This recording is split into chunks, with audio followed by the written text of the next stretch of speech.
ትበልጣለች። ድራፍት ከምትገለብጥ ሴት ጠበል የምትጠጣ ሴት ትበልጣለች። ካለሌ ከዘላን ሴት በትዳር የተወሰነ ሴት ትበልጣለች። ከሷ ደግሞ ከነዚህ ደግሞ እነ ሳራ እነ ራሔል እነ አርሴማ ቅዱሳት አንስት ይበልጣሉ። ድንግል ማርያም ግን ከነዚህ ሁሉ የምትበልጠው ድንግል ማርያም ከመላእክት ትበልጣለች፣ ከነቢያት ትበልጣለች። ጠቅላይ ሚኒስትሩ ቢመጡ አካባቢውን ምን ያጥለቀልቀዋል?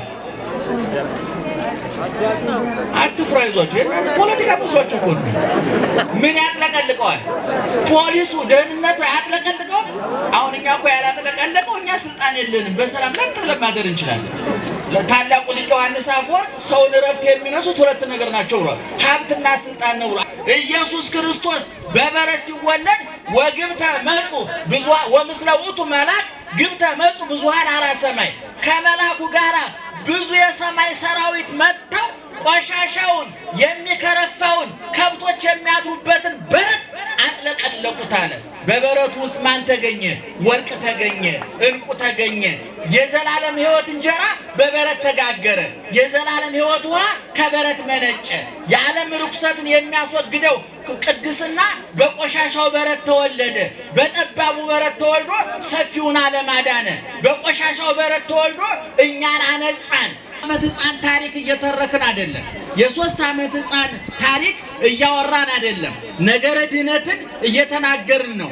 በአዳም አልጠግባይነት በሔዋን ስግብግብነት ያለኝ ይበቃኛል ባለማለት እግዚአብሔርን ያህል ጌታ ገነትን ያህል ቦታ አሳጥተውን ወደ እርግማኑ ዓለም እሾህና አሜከላ ይብቀልብህ ተብሎ ወደ ተረገመው ዓለም ቢበሉ ቀጠና ቢለብሱ ርዛት ወደ ሆነው ዓለም በልቶ መጥገብ ጠጥቶ መርካት አርፎ መደሰት በሌለበት ዓለም ንግዱ ትርፉና ኪሳራው ሹመቱና ሽረቱ ማጌቱና ማጣቱ መውደቅና መነሳቱ እኩል ስቃይ ወደ ሆነበት ዓለም ያመጡን አዳምና ሔዋን ናቸው። የችግሩ መነሻ ሔዋን ብትሆንም የሔዋን ሐሳብ ተቀብሎ ተግባራዊ በማድረግ ለስህተቷ በመተባበር የገነትን በር ያዘጋ የእግዚአብሔር ፊት እንዲዞርብን ያደረገ ዘላለማዊ ደስታችን የነጠቀን የአዳምና የሔዋን አልጠግባይነት ነው።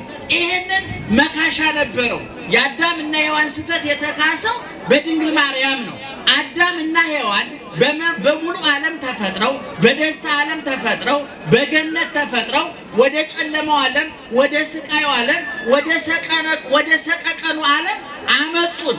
ድንግል ማርያም ደግሞ በተበላሸ ዓለም ተፈጥራ በጨለማው ዓለም ተፈጥራ በወደቀው ዓለም ተፈጥራ በቅታ ነቅታ ተዘጋጅታ ለተመረጠችበት ዓላማ ጊዜዋን አካሏን ሳታባክን ክትሊና ክት ሰውነት ይዛ እሷ ራሷ እንደተናገረችው ደህና ዋላችሁ? እየሰማችሁ ነው?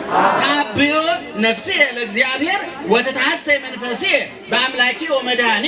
ድንግል ማርያም ነፍሴ ሰውነቴ እግዚአብሔርን ታከብረዋለች፣ መንፈሴም በአምላኬና በመድኃኒቴ ሐሴት ታደርጋለች አለ።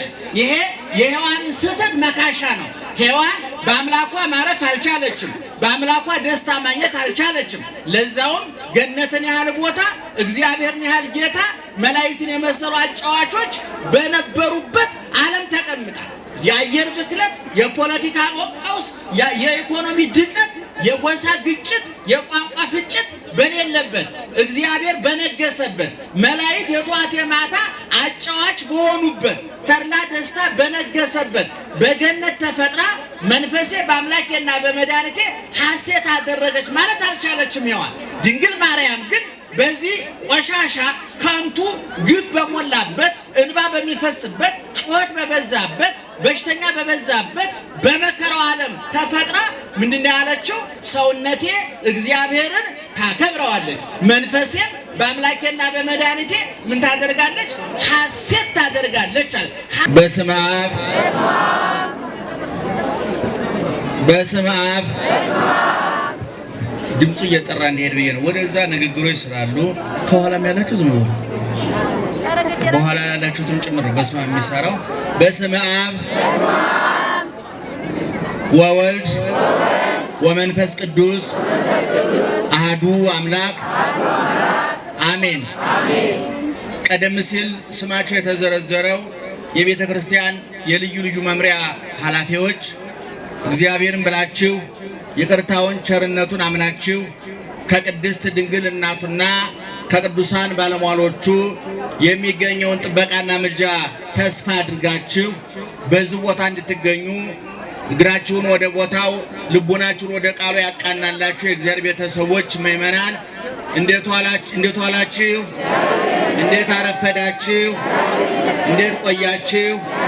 በየጊዜው በየቦታው በየምክንያቱ የሚመክረን የሚያስተምረን ትናንት ከኛ ጋር የነበረ አሁን በዚህ ሰዓት በመካከላችን ያለ ነገ ከነገ ወዲያ ከመካከላችን እንደማይለይ አፋችንን ሞልተን የመሰከርንለት ልባችንን ሞልተን ያመንነው የአባቶቻችን አምላክ ልዑለ ባሕርይ እግዚአብሔር እስከዛሬ ስላደረገው በጎ ነገር ወደፊትም ስላዘጋጀልን መልካም ነገር ሁሉ ሕያው ቅዱስና ዘላለማዊ ስሙ ይክበር ይመስገን።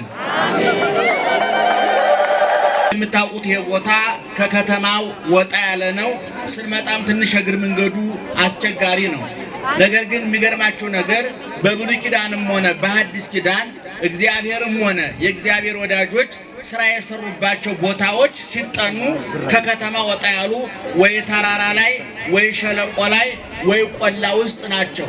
ለምሳሌ ኢትዮጵያውያን ገዳማት ስትመለከቱ ዝቋላን ብትመለከቱ ደብረ ሊባኖስም አሁን ትንሽ ከተማው እየቀረበው መጣና እንጂ ደብረ ሊባኖስም ብትመለከቱ ሌሎችም በሰሜን ያሉት እነ ማኅበረ ሥላሴ እነ ዋልድባን ብትመለከቱ ከከተማ ወጣ ያሉ ናቸው። ኢየሱስ ክርስቶስ አንቀጸ ብፁዓን ያስተማረው ወጣ ባለ ተራራ ላይ ነው። ኦሪትን የሰራው ወጣ ባለ ተራራ ላይ ነው። ቤተ መቅደሱ በብሉይ ኪዳን የተሰራው በተራራ ላይ ነው። ኢየሱስ ክርስቶስ ደቀ መዛሙርቱ ማረፍ ሲፈልጉ ኑ ጥቂት ረፉ ብሎ ይዟቸው የሚሄደው ከከተማ ወዳለ ቦታ ነው። ስለዚህ ከከተማ ወጣ ያለ ቦታ የተረጋጋ የሰከነ ይሄ ቦታ ወጣ በማለቱ አምና መጥቻ ነበር፣ ዛሬም መጥቻለሁ። እንደውም በዘወትር ቀኑን ለመምጣት እያሰብኩ ነበር። ያው እንደምታውቁት ጊዜው አጥሮን ሳይሆን እኛ ለጊዜው አጥረ ነው አበላሽተ ነው። እኔ ጊዜ አጥሮኝ አይደለም፣ ጊዜው ለጊዜው እኔ አጥሬው ነው። እዛ ሀገር ጊዜ ያነሰው የለም፣ ሰው ነው ለጊዜ ያነሰው። ራሱ ጊዜ አፍ ስለሌለው ነው እንጂ ጊዜ ሰው የለኝም ጊዜ የለኝም ራሱ ጊዜ ነው እዚህ ሀገር። እና እንመጣለን። በጣም ትልቅ ቦታ ነው፣ የተከበረ ቦታ ነው። እንዲህ አይነት ቦታ ሱባኤ ተይዞ ቢጸለይበት ለሀገር ለወገን የነደደውን እሳት የመጣውን መቅሰፍት የምናስታግስበት የጽሞና ቦታ ነው ብዬ አስባለሁና በእውነት እዚህ በመምጣታችሁ እድለኞች ናችሁ። ይህን ቦታ የሰጠን እግዚአብሔር ይክበር ይመስገን። እንግዲህ ዛሬ እመቤታችን ወደ ቤተ መቅደስ የገባችበት በ3 ዓመቷ ወደ ቤተ መቅደስ የገባችበት ቀን ነው።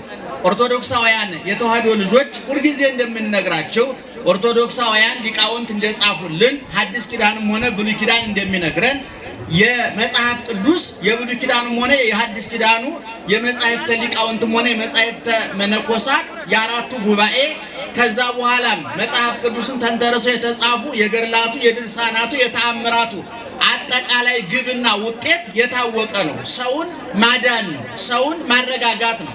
ሰው ሁልጊዜ እንደምንለው ሰው በሽተኛ ነው። ከመድኃኒቱ እግዚአብሔር ጋር መገናኘት አለበት። ሰው ጠምቶታል፣ የሕይወት ውሃ ክርስቶስን ማግኘት አለበት። ሰው በርዶታል፣ ተራቁቷል፣ እርቃኑን የሚሸፍንለት ብርዱን የሚያሞቅለት ክርስቶስ ያስፈልገዋል። ስለዚህ የኦርቶዶክሳዊ ተዋህዶ ቤተክርስቲያን ዓላማ በሽተኛውን ከመድኃኒቱ፣ ረሃብተኛውን ከዳቦ ከምግቡ፣ የተጠማውን ከውሃው፣ የተራቆተውን ከልብሱ፣ የደከመውን ከማረፊያው ማገናኘት ነው። ስለዚህ የእመቤታችንን ታሪክ በምናጠናበት ጊዜ ነገረ ስጋዌን ነገረ ድነትን ብሉይ ኪዳንን ወደኋላ ሐዲስ ኪዳን ወደፊት በመካከል የእኛን ሕይወት እያጠናን ነው ማለት ነው። ዛሬ እመቤታችን በ3 ዓመቷ ወደ ቤተ መቅደስ የገባችበት ቀን ነው። ይሄ የ3 ዓመት ሕፃን ታሪክ እየተረክን አይደለም። የ3 ዓመት ሕፃን ታሪክ እያወራን አይደለም። ነገረ ድነትን እየተናገርን ነው። በአዳም አልጠግባይነት በሔዋን ስግብግብነት ያለኝ ይበቃኛል ባለማለት እግዚአብሔርን ያህል ጌታ ገነትን ያህል ቦታ አሳጥተውን ወደ እርግማኑ ዓለም እሾህና አሜከላ ይብቀልብህ ተብሎ ወደ ተረገመው ዓለም ቢበሉ ቀጠና ቢለብሱ ርዛት ወደ ሆነው ዓለም በልቶ መጥገብ ጠጥቶ መርካት አርፎ መደሰት በሌለበት ዓለም ንግዱ ትርፉና ኪሳራው ሹመቱና ሽረቱ ማጌቱና ማጣቱ መውደቅና መነሳቱ እኩል ስቃይ ወደ ሆነበት ዓለም ያመጡን አዳምና ሔዋን ናቸው። የችግሩ መነሻ ሔዋን ብትሆንም የሔዋን ሐሳብ ተቀብሎ ተግባራዊ በማድረግ ለስህተቷ በመተባበር የገነትን በር ያዘጋ የእግዚአብሔር ፊት እንዲዞርብን ያደረገ ዘላለማዊ ደስታችን የነጠቀን የአዳምና የሔዋን አልጠግባይነት ነው። ይሄንን መካሻ ነበረው። የአዳምና የሔዋን ስህተት የተካሰው በድንግል ማርያም ነው። አዳምና ሔዋን በሙሉ ዓለም ተፈጥረው በደስታ ዓለም ተፈጥረው በገነት ተፈጥረው ወደ ጨለማው ዓለም ወደ ስቃዩ ዓለም ወደ ሰቀቀኑ ዓለም አመጡን። ድንግል ማርያም ደግሞ በተበላሸ ዓለም ተፈጥራ በጨለማው ዓለም ተፈጥራ በወደቀው ዓለም ተፈጥራ በቅታ ነቅታ ተዘጋጅታ ለተመረጠችበት ዓላማ ጊዜዋን አካሏን ሳታባክን ክት ሕሊና ክት ሰውነት ይዛ እሷ ራሷ እንደተናገረችው ደህና ዋላችሁ? እየሰማችሁ ነው? ታብዮ ነፍሴ ለእግዚአብሔር ወተታሰይ መንፈሴ በአምላኬ ወመድኃኔ። ድንግል ማርያም ነፍሴ ሰውነቴ እግዚአብሔርን ታከብረዋለች፣ መንፈሴም በአምላኬና በመድኃኒቴ ሐሴት ታደርጋለች አለ። ይሄ የሔዋንን ስህተት መካሻ ነው። ሔዋን በአምላኳ ማረፍ አልቻለችም። በአምላኳ ደስታ ማግኘት አልቻለችም። ለዛውም ገነትን ያህል ቦታ እግዚአብሔርን ያህል ጌታ መላእክትን የመሰሉ አጫዋቾች በነበሩበት ዓለም ተቀምጣ የአየር ብክለት፣ የፖለቲካ ቀውስ፣ የኢኮኖሚ ድቀት፣ የጎሳ ግጭት፣ የቋንቋ ፍጭት በሌለበት እግዚአብሔር በነገሰበት መላእክት የጧት የማታ አጫዋች በሆኑበት ተድላ ደስታ በነገሰበት በገነት ተፈጥራ መንፈሴ በአምላኬና በመድኃኒቴ ሐሴት አደረገች ማለት አልቻለችም ሔዋን። ድንግል ማርያም ግን በዚህ ቆሻሻ ከንቱ ግፍ በሞላበት እንባ በሚፈስበት ጩኸት በበዛበት በሽተኛ በበዛበት በመከራው ዓለም ተፈጥራ ምንድነው ያለችው? ሰውነቴ እግዚአብሔርን ታከብረዋለች፣ መንፈሴም በአምላኬና በመድኃኒቴ ምን ታደርጋለች? ሐሴት ታደርጋለች አለ። ሐሴትን የመጽሐፍ ቅዱስ የቋንቋ ባለቤትን ሲተረጉሙ ተፈስሐ ፍስሐ ተሐሴ ሐሴት ፍስሐ ማለት ደስታ ማለት ነው። ሐሴት ማለት ግን ከደስታ የበለጠ የረቀቀ የህሊና የአእምሮ የነፍስ የዘላለም ደስታ ማለት ነው። ድንግል ማርያም ደስ አለኝ አለችው በልቶ ጠጥቶ ለብሶ የሚገኘው ደስታ አይደለም። ሰዎች በልተው ሲያገሱ ጠጥተው ሲያገሱ ደስ አለ ሊሉ ይችላሉ። ውድ ልብስ ሲገዙ ደስ አለ ሊሉ ይችላሉ። ቤት ሲገዙ፣ መኪና ሲገዙ፣ ሲያገቡ፣ ሲወልዱ፣ ነግደው ሲያተርፉ፣ ተሹመው ሲከብሩ ደስ አለ ሊሉ ይችላሉ። ይሄኛው ደስታ እንደ ጤዛ የሚረግፍ እንደ ደመና እንደ ጉም የሚተን እንደ አቧራ የሚበተን ምድራዊ ጊዜያዊ የማይጨበጥ የባከነ ደስታ ነው። ምንድን ነው ያለችው? መንፈሴ በማን ደስታ ታደርጋለች አለ? በአምላኬና በመድኃኒቴ ሐሴት ታደርጋለች። ይሄኛው ደስታ መቋረጫ የለውም፣ ሐዘን አይቀላቀለውም። እና ሁልጊዜ እንደምንላቸው ድንግል ማርያምን ስናነሳ ስናወሳ ራሷ ትምህርት ስለሆነችው ታላቁ ሊቅ ቄርሎስ ወላዲተ እግዚአብሔር ቃል ኮነት ልማደ አካላዊ ቃል ኢየሱስ ክርስቶስን እግዚአብሔርን የወለደችው ድንግል ማርያም ራሷ ትምህርት ናት ይላል። ትዕግስቷ ትምህርት ነው። ትህትናዋ ትምህርት ነው። ታዛዥነቷ ትምህርት ነው። ያለኝ ይበቃኛል ብላ በመከራ ከቤተልሔም ዋሻ እስከ ግብፅ በረሃ ከግብፅ በረሃ እስከ ናዝሬት መንደር ከናዝሬት መንደር እስከ ቀራንዮ የመከራ አደባባይ ከቀራንዮ የመከራ አደባባይ እስከ ጎልጎታ መቃብሩ ድረስ ታግሳ ችላ ያሳለፈች እናታችን ናት። ዛሬ እሾህ ወጋን፣ እንቅፋት መታን፣ አግብቻ አልወለድኩም፣ ነግጄ አላተረፍኩም፣ ታምሜ ፈውስ አላገኘሁም እያለን እግዚአብሔር ለምናማርር ሰዎች ድንግል ማርያም በደም በስጋ የተጻፈች ውሃ የማያበላሻት በወረቀት ያልሰፈረች ዘላለማዊት መጽሐፋችን ናት። ትዕግስቷ ትምህርት ነው። ቅድም እንዳልኳቸው እስመርየ ሕማማ ላመቱ የባሪያውን ውርደት ተመልክቷልና ነው ያለችው። እግዚአብሔርን ወልዳ ሰማይ ምድር በእጁ የሆነ ሰማይ ዙፋኑ ምድር የእግሩ መረገጫ የሆነችለት በወጀብና በአውሎ ነፋስ ውስጥ መንገድ ያለው የነገስታቱ ጌታ የጌቶቹ ጌታ ቢሰጥ ቢነሳ ቢገል ቢፈጥር ቢሾም ቢሽር መብቱ ስልጣኑ የሆነ ላድርግ ብሎ የሚያቅተው የሌለ ይክል ኩሉ አልቦ ዘይስአኖ ሁሉን ማድረግ ይቻላል የሚሳነው የለም የተባለው እግዚአብሔር ጌታዋ ልጇ ታዛዧ እንጨት ስበር ውሃ ቅዳ ብላ የምታዘው ልጇ እግዚአብሔር ሆኖላት እግዚአብሔርን እሹሩሩ ብላ ያዘለች እሹሩሩ ብላ ያስተኛች ወፌ ቆመች ብላ መሄድ ያስተማረች ዳደ ብሎ እስከሚሄድ ድረስ በጀርባዋ ያዘለች ጡቶቿን ያጠባች በጀርባዋ ያዘለች እጭኗ ላይ አስቀምጣ አይን አይኑን እያየች ጡቶቿን አጉርሳ ራሱን እየዳሰሰች ያ የነበረችው የሕያው እግዚአብሔር እናት ስትሆን አልተመጻደቀችም፣ አልተመካችም። ዛሬ በስልጣን በገንዘብ በዝና በሹመት በእውቀት በመልክ ያዙ ይልቀቁኝ ለሚለው ከንቱና ቆሻሻ ዓለም በሚያልፍ ሀብት በሚረግፍ መልክ በሚያልፍ ስልጣን በሚያልፍ ዝና ለሚመጻደቀው ዓለም እመትህትና ድንግል ማርያም እመትዕግስት ድንግል ማርያም የመቻልና ድንግል ማርያም ራሷ መጽሐፍ ናት። ለዚህ ነው ኦርቶዶክሳዊ ተናደራችሁ ኦርቶዶክሳዊ ተዋሕዶ ቤተክርስቲያን ስለ ድንግል ማርያም በሰዓታቷ በማህሌቷ በውዳሴዋ በቅዳሴዋ መጻሕፍትን ስተረጉም ታስገባታለች። ቅኔውን ስትቀኝ ታስገባታለች። ቅዳሴውን ስትቀድስ ትጠራታለች። ውዳሴውን ስታቀርብ ትጠራታለች። ምክንያቱም ጨለማው እንዲገፈፍ ሞቱ እንዲሻር የጎደለው እንዲሞላ ሐዘኑ በደስታ እንዲተካ ትጸንሻለሽ ተወልጃለሽ ብሎ መልአኩ ሲነግራት ምንድነው ያለችው? እንደ ቃልህ ጮክ ብላችሁ ንገሩ። እንደ ቃልህ ይደረግልኝ ብላ አሚን ብላ በቅታ ተዘጋጅታ ፈቃዷን አሳልፋ ሰጥታ እግዚአብሔር ወልዳለች። ስለዚህ እንደው ስለ ድንግል ማርያም ስንናገር ነገረ ድህነትን የረሳን ነገረ ስጋዌን የረሳን ሐዲስ ኪዳንን የረሳን ክርስቶስን የዘነጋን የሚመስላቸው እንደው አዲስ አማይ ከጳጳሱ የበለጠ ይቆረቆራል እንደሚባለው የዋህ ገራገር ሰዎች ይገጥሙናል። ነገር ግን ቅድም እንዳልኳቸው ድንግል ማርያምን ስናስተምር ምን እያደረግን ነው? ስለ ነገረ ክርስቶስ እየተናገርን ነው። ምክንያቱም ባይወለድ አይጠመቅም፣ ባይጠመቅ አይጾምም፣ ባይጾም አያስተምርም፣ ባያስተምር አይሰቀልም፣ ባይሰቀል አይሞትም፣ ባይሞት አይቀበርም፣ ባይቀበር አይነሳም፣ ባይነሳ አያርግም፣ ባያርግ ዳግመኛ አይመጣም። ለዚህ ሁሉ ተግባር መከናወን ትልቁን ድርሻ የወሰደችው ከፍጡራን መካከል ድንግል ማርያም ናት። ይክበር ይመስገን እግዚአብሔር። ስለዚህ አባ ኤፍሬም ደራሲው ምን ይላል? አንቲ ታቢ እምብዙኃት አንስት ለነሳ ጸጋ ወክብረ ድንግል ወይ ከብዙ ሴቶች ትበልጫለሽ አለ። ከምን አይነት ሴቶች? ከዚህ ከመንደረኛው ዓለምን ካጣበበው ሴት ነው ወይ? አይደለም።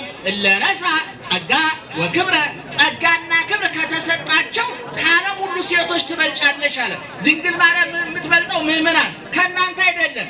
ከእናንተ ከዚህ ከዓለሙ ሴት እናንተ ትበልጣላችሁ። ከጫት ቃሚ ሴት ቆራቢ ሴት ትበልጣለች። ድራፍት ከምትገለብጥ ሴት ጠበል የምትጠጣ ሴት ትበልጣለች። ካለሌ ከዘላን ሴት በትዳር የተወሰነ ሴት ትበልጣለች። ከእሷ ደግሞ ከነዚህ ደግሞ እነ ሳራ እነ ራሔል እነ አርሴማ ቅዱሳት አንስት ይበልጣሉ። ድንግል ማርያም ግን ከነዚህ ሁሉ ነው የምትበልጠው። ድንግል ማርያም ከመላእክት ትበልጣለች፣ ከነቢያት ትበልጣለች፣ ከሐዋርያት ትበልጣለች። መላእክት የእግዚአብሔር አገልጋዮች ናቸው። ድንግል ማርያም የእግዚአብሔር እናት ናት። ነቢያት አግብርተ እግዚአብሔር የእግዚአብሔር ባሮች ናቸው። ድንግል ማርያም ግን እናቱ ናት። ሐዋርያት የክርስቶስ መልእክተኞች ተላላኪዎች ናቸው። እሷ ግን የክርስቶስ እናት ናት። ክርስቶስም እንደ ልጅነቱ ተላልኳታል። ይክበር ይመስገን እግዚአብሔር። ስለዚህ ዛሬ ድንግል ማርያም የስዕለት ልጅ ናት። ምእመናን እንደው በመጽሐፍ ቅዱስ ውስጥ ምእመናን ከመጽሐፍ ቅዱስ በኋላ መጽሐፍ ቅዱሱን ተንተርሰው በተጻፉ ገድላት፣ ድርሳናት፣ ተአምራትም ውስጥ የተጻፈውን ስናነብ የሚገርማችሁ ብዙ ሰዎች ብዙ ጊዜ ቆይተው ይወልዳሉ። በመካንነት ቆይተው ለምሳሌ ሳራ በ90 ዓመቷ ነው የወለደችው። ይስሐቅን የመሰለ ልጅ ወለደች። ኤልሳቤጥ በ90 ዓመቷ ነው የወለደችው። ዮሐንስን የመሰለ ልጅ ወለደች። ሐና በቆይታ ነው የወለደችው። በጸሎት በእንባ ነው የወለደችው። ሳሙኤልን የመሰለ ልጅ ወለደች። እንደው በአማርኛችንም ይባላል እኮ 50 ቢወለድ 50 ነው ጉዱ። ጎበዝ ስለቃን ያዙ እንጂ ይሄን ወይ ሳተላይት አላመጠቀም ወይ አማርኛ አላመጠቀም ከሁለቱም ተፈናቅል እንዴት ነው ወገኖች? ደህና ዋላችሁ። 50 ቢወለድ 50 ነው ጉዱ። ከተባረከ ይበቃል አንዱ። ያልተባረከ 15 ልጅ ከማንጋጋት የተባረከ አንድ ልጅ ይበልጣል። በመጽሐፍ ቅዱስ ቆይተው የወለዱ ሴቶች አንድ ነው የሚወልዱት። አንድ ሲወልዱ ግን ቅመም ነው፣ ለዋጭ ነው፣ ቀያሪ ነው። ዓለም የተቀየረው ቆይተው በተወለዱና ለእናት ለአባታቸው አንድ በሆኑ ሰዎች ነው። አሁን በሳይንስ በኩል የመጡትንም ስታጠኗቸው ይገርማቸዋል። በህፃንነታቸው ብዙ ዓለም ትኩረት ያልተሰጣቸው ዛሬ በኤሌክትሪክ ዓለምን የቀየረው ቶማስ ኤዲሰን ብትሉት ትምህርት ቤት አይረባም ይሄ ልጅ እቤትሽ አስተምሪው ደብዳቤ ከትምህርት ቤት ተጽፎ ይዞ መጣ። ደብዳቤው ምን እንደሚል ታውቃላችሁ? ይሄ ልጅ አይረባም ለትምህርት ቤቱ አይመጥንም ብለው በፖስታ አሽገው ሰጡት ለልጁ ለቶማስ ኤዲሰን። ለእናቷ ምቶ ሰጣት። እናቷ ነበበችና ፖስታውን መልሳ አሽጋ መሳቢያ ውስጥ አስቀመጠችው። እማዬ ደብዳቤው ምንድነው የሚለው ብሎ ጠየቃት። ልጅሽ በጣም አዋቂ ስለሆነ ከትምህርት ቤቱ አቅም በላይ ስለሆነ እቤትሽ አስተምሪው ነው የሚለው አለች። አያችሁ እናት ገመና ሸፋኝ ነው፣ ገመና ከታቿ። በኋላ ይሄ ልጅ መጨረሻ ላይ ዛሬ በየቤታችሁ ለምታበሩት አምፖል መነሻው ቶማስ ኤዲሰን የሚባለው ከ1000 በላይ ግኝት ያገኘ ሰው። ዓለም ያጨበጨበላቸው ሰዎች መጀመሪያ ላይ መጨረሻ አጨብጭበው ነው የሚቀሩ። እና አሁን ድንግል ማርያም ቅድም እንደነገርኳቸው የስዕለት ልጅ ናት። ለእናቷም ለአባቷም አንዲት ናት። እና እነሱ ምን ብለው ተስለዋል? እንደው ስጠን እንጂ አንተ ወንድ ከሆነ በወንድነቱ ሴት ከሆነች በሴትነቷ ለቤተ መቅደስ አስረክበን አገልጋይ ትሆናለች ብለው ሰጡ። ይሄ የኋላ ሊቃውንትም ቅዱሳን አባቶችም ይሄን ወስደውታል። ይገርማቸዋል። የአቡነ ተክለ ሃይማኖትነት እግዚአብሔር እንዲህ ብላ ጸለየች። ሀበኒ ወልደ ልስጠኝ ወማኮ ዘያሰምረከ እጹም ማኅፀንየ ጌታዬ ማኅፀንን ክፈትልኝ የተባረከ ልጅ ስጠኝ አለችና፣ ነገር ግን የምትሰጠኝ ልጅ አንተን የማያገለግል ከሆነ እጹም ማኅፀንየ ማኅፀኔን ዝጋው አለች። አያችሁ፣ ማኅፀን የሚባረከው የተባረከ ልጅ ሲወለድ ነው። ድንግል ማርያም በስዕለት ነው የተገኘችው። ወደ ቤተ መቅደስ ይዘዋት መጡ። ቤተ መቅደስ አምጥተው የስዕለታቸውን ይቺ ልጅ የስዕለት ናት ተቀበለን ብለው በዘመኑ ለነበረው ሊቀ ካህናት አመጡና ሰጡ። ቀለቧን ምግቧን ምን እናድርግ ብለው በሚወያዩበት ጊዜ መልአኩ ቅዱስ ፋኑኤል ህብስት ሰማያዊ ጽዋ ሰማያዊ ይዞ ምግቧን መጠጧን ይዞ ረቦ ታየ። ሊቀ ካህናቱ ለእኔ ነው በሕዝብ ፊት ክብሬን ልዕልናዬን ሊገልጥልኝ ነው ብሎ ቀረብ ሲል ወደ ላይ ተመለሰ። አይሩግ እስራኤል ሽማግሎቹ ቀረቡ፣ ወደ ላይ ተመለሰ። ሐና ኢያቄም የእመቤታችን እናትና አባት ናቸው። እስኪ ለእናንተ ቀረቡ ሲባል ወደ ላይ ሰቀቀ። በኋላውን ምልክቱ እየጠራ እየለየ መጣ። ምናልባት ለዚች ብላቴና ለዚች እንቦቀቅላ ሕፃን የመጣ በረከት ከሆነ እስኪ እሷን ይዘሽ ታያት ብቻዋን ነይ ብለው እንደዛ ብቻዋን ትታ ስትመጣ መልአኩ ወርዶ ግራ ክንፉን አንጥፎ በግራ ክንፉ ጋርዶ ህብስት ሰማያዊ ጽዋ ሰማያዊ መግቧት፣ ሁለተኛ የማያስርብ ሁለተኛ የማያስጠማ ሰማያዊ መጠጥ ሰማያዊ መና መግቧት አረገ። ከዛ በኋላ እልል በሉ እውነት መመራ። ከዛ በኋላ እመቤታችን የምግቧ ነገር የመጠጧ ነገር ከተካተተልን ቤተ መቅደስ ትኑር ብለው በቤተ መቅደስ አስቀምጠዋት ትተዋት ሄዱ። በእንክብካቤ 12 ዓመት ቆየች ነው። እንግዲህ ባጭሩ ምእመናን ፀሐይ እየወረደባቸው ስለሆነ ጠቅለል አድርገን እንቋጨው ትምህርቱን። እመቤታችን ቅድም እንደነገርኳችሁ በነገረ ስጋዌ በነገረ ድህነት በዘመነ ሐዲስ አስኳር ናት፣ አንኳር ናት፣ ዋና ናት፣ መነሻም ናት። ሊቃውንት እንደሚሉት እሷ እንደ ቃል ይደረግልኝ ብላ ስትቀበል ብርሃን ይሁን ብሎ ዓለምን ሲፈጥር እንደመጣው ለውጥ አይነት ለውጥ ነው የመጣው። ዓለም ተቀየረ። ተቀየረ፣ ተለወጠ።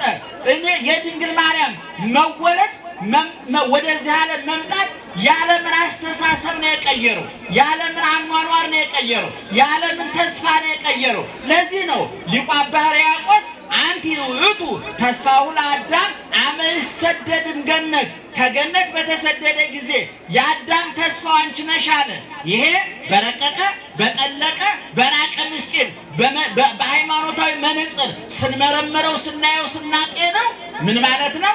አዳም ከገነት ሲባረር ባዶ እጁን ወደ ጨለማው ዓለም ነበር የመጣው።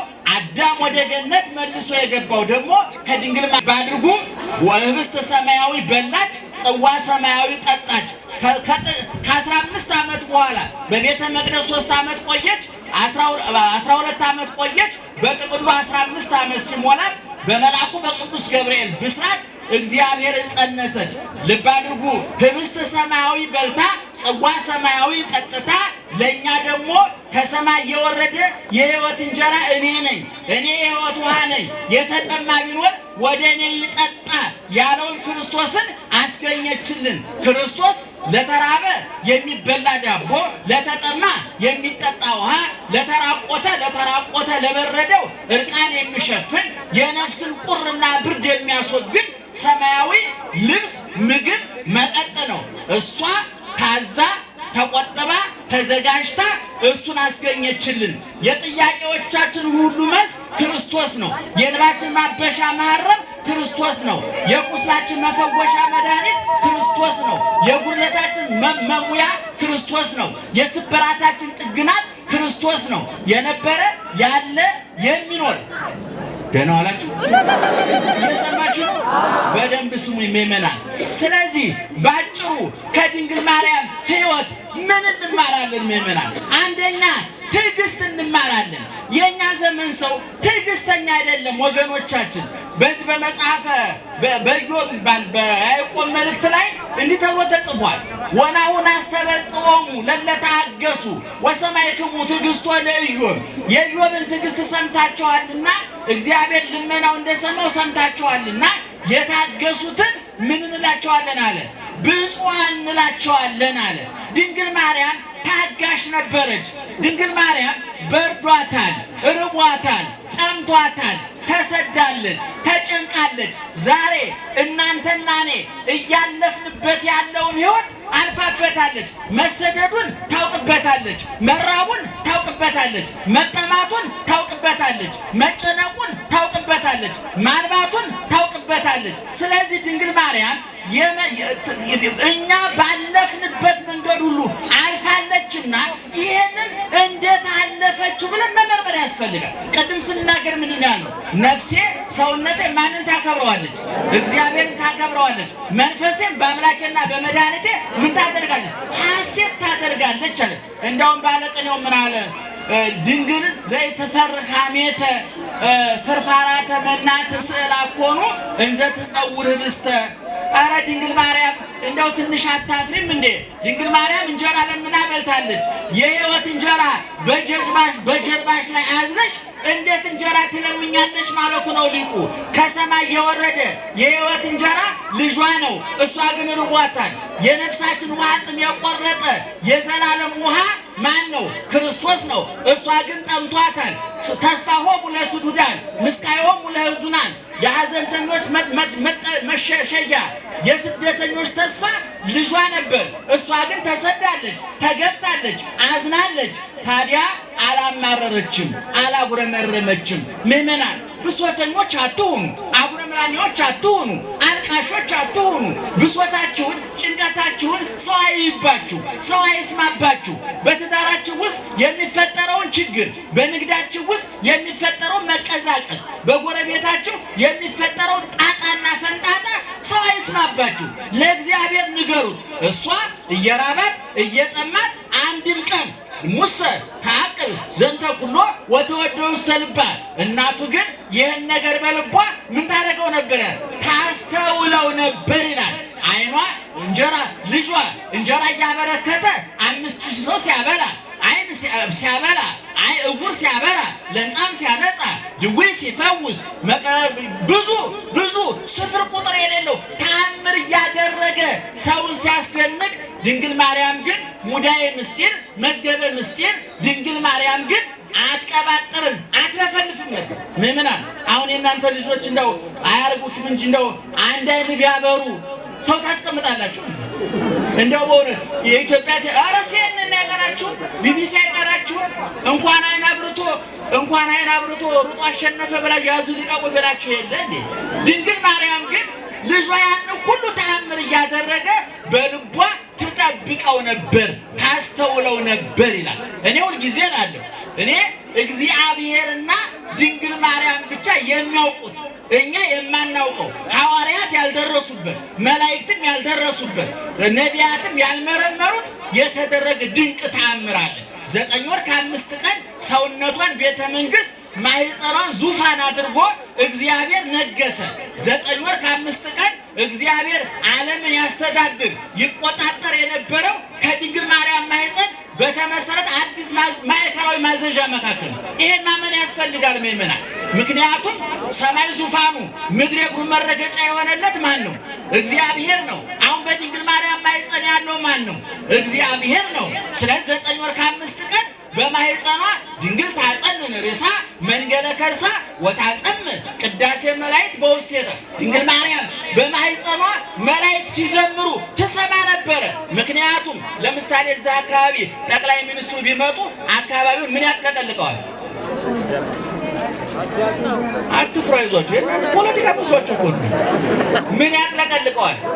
ፖሊሱ ደህንነቱ ያጥለቀልቀው። አሁን እኛ እኮ ያላጥለቀለቀው እኛ ስልጣን የለንም፣ በሰላም ለጥ ብለን ማደር እንችላለን። ታላቁ ሊቅ ዮሐንስ አፈወርቅ ሰውን እረፍት የሚነሱት 2 ነገር ናቸው ብሏል። ሀብትና ስልጣን ነው ብሎ። አሁን ድሀ አስፋልት ላይ ተኝቶ ማደር አይችልም፣ ሰው አያስተኛውም። ድሀ ግን ለጥ ብሎ ሲያንኮራፋ ያለው ተራ ሰው እንደ ልቡ ነው። እና አሁን ጠቅላይ ሚኒስትሩ እዛ አካባቢ ቢመጡ ይህን አካባቢ ፖሊሶች ያጥለቀልቁታል አይደለ? የሰማዩ የምድሩ ንጉሥ የጌቶቹ ጌታ የነገስታቱ ንጉሥ በድንግል ማርያም ማህፀን ሲያድር ማህፀኗን መላእክት አጥለቅልቀውታል። ምእመናን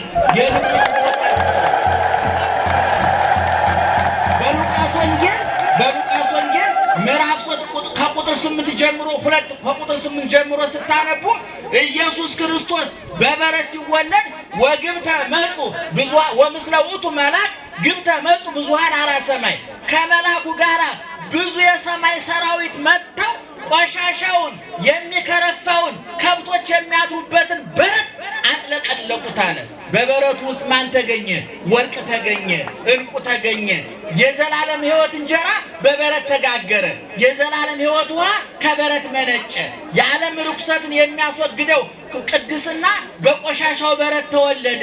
በጠባቡ በረት ተወልዶ ሰፊውን ዓለም አዳነ። በቆሻሻው በረት ተወልዶ እኛን አነጻን። ስለዚህ ለድንግል ማርያም የምንማረው ትዕግስት ነው። ዛሬ በትዳር ያላችሁ እናቶቻችን እህቶቻችን ከባሮቻችሁ ጋር ትዕግስት አላችሁ ወይ? የምትነግዱ ሰዎች ትዕግስት አላችሁ ወይ? ኪሳራውን ትቋቋሙታላችሁ ወይ? የሚደረገውን አንዳንድ ተጽዕኖ በትዕግስት ትቀበላላችሁ ወይ? በተለይ በቢሮ ያላችሁ ባለስልጣኖች በእውነቱ ባለጉዳያችሁን በትዕግስት ታስተናግዳላችሁ ወይ? እንባ ሲፈስ ጩኸት ሲበዛ ባለጉዳይ ሲንገላታ ይጠዘጥዛችኋል ወይ? ድንግል ማርያም የኛ እንባ ይጠዘጥዛታል፣ የኛ ስቃይ ይሰማታል፣ የኛ ችግር ይሰማታል። ስለዚህ ከሷ ትህትናን ትዕግስትን እንማራለን ለማለት ነው። የመከረን ያስተማረን የአባቶቻችን አምላክ ክብርና ምስጋና ይግባው። ከእመቤታችን ረድኤት በረከት ይክፈለን።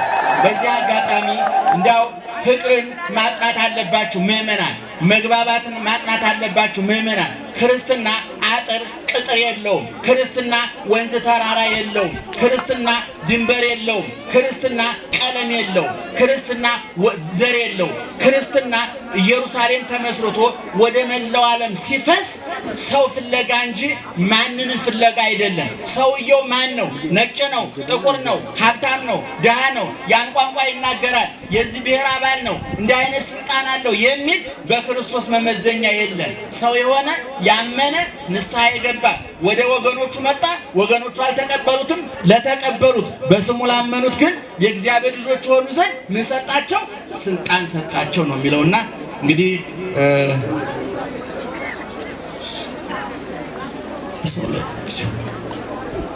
ዘድ ባልኩት ግን ሰው እያወራ አይወራም። በባህላችን እንደ ወሬ እንኳን ቢቆጥሩት እያወራ አይወራም። ደህና ዋሉ። ለማንኛውም